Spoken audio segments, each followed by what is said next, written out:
Polisi akhirnya buka suara. Fakta baru terungkap soal adu jotos yang menyeret Habib Bahar. Bukan hanya soal perkelahian biasa. Kini, peran oknum GP Ansor mulai dibongkar satu persatu. Siapa memukul siapa? Siapa memicu bentrokan? Dan apa temuan polisi yang selama ini belum terungkap? Kepolisian mulai mengungkap peran sejumlah pihak dalam insiden adu jotos yang melibatkan Habib Bahar bin Smith. Dalam keterangan resminya, polisi menyebut adanya keterlibatan beberapa oknum yang diduga merupakan anggota GP Ansor dalam peristiwa bentrokan tersebut. Menurut penyelidikan sementara, insiden bermula dari cekcok yang terjadi di lokasi kejadian dan berkembang menjadi aksi saling pukul antara kedua belah pihak. Polisi menyatakan bahwa pihaknya telah memeriksa sejumlah saksi serta mengumpulkan bukti-bukti. Polisi menyatakan bahwa pihaknya telah memeriksa sejumlah saksi serta mengumpulkan bukti-bukti untuk mengungkap secara utuh kronologi kejadian. Dari hasil pemeriksaan awal, terdapat indikasi keterlibatan oknum dari organisasi kepemudaan GP Ansor dalam peristiwa tersebut. Namun ini masih dalam tahap pendalaman, ujar pihak kepolisian. Polisi menegaskan bahwa penanganan kasus ini dilakukan secara profesional dan tidak memihak. Setiap individu yang terbukti terlibat, baik dari pihak Habib Bahar maupun dari kelompok lainnya, akan diproses sesuai hukum yang berlaku. Sementara itu, pihak GP Ansor hingga kini belum memberikan keterangan resmi terkait dugaan keterlibatan anggotanya. Kepolisian juga mengimbau masyarakat untuk tetap tenang dan tidak terprovokasi oleh informasi yang belum terverifikasi. Kasus ini masih terus dikembangkan dan polisi berjanji akan menyampaikan hasil penyidikan secara transparan kepada publik. Kuasa hukum Bahar bin Smith, M. Ikhwan Tuan Kota, mengungkapkan sejumlah temuan dari Rida, korban penganiayaan di pengajian Bahar bin Smith. Temuan tersebut berupa surat penolakan pengajian yang diduga dilayangkan oleh salah satu organisasi masyarakat. Surat tersebut dilayangkan pada tanggal 18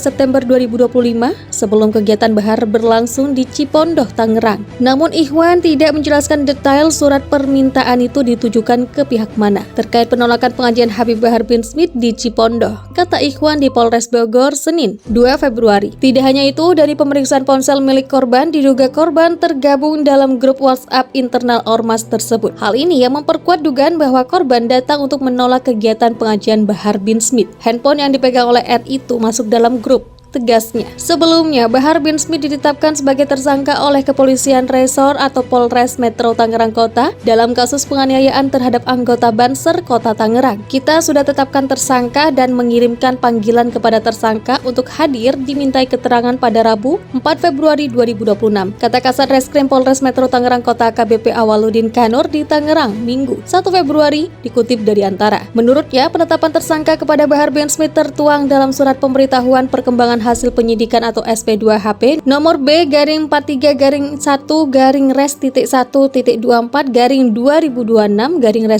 Jumat 30 Januari 2026, di mana sebelumnya penyidik melaksanakan gelar perkara berdasarkan hasil penyidikan yang telah berjalan sejak laporan polisi diterbitkan pada 22 September 2025. Kasus ini tercatat dalam laporan polisi nomor LP-B-1395-9-2025-SPKT Polres Metro Tangerang Kota Polda Metro Jaya. Lanjut Awaludin, berdasarkan hasil gelar perkara yang telah dilakukan penyidik dengan hasil menyebutkan status Bahar bin Smith dinaikkan dari terlapor menjadi tersangka.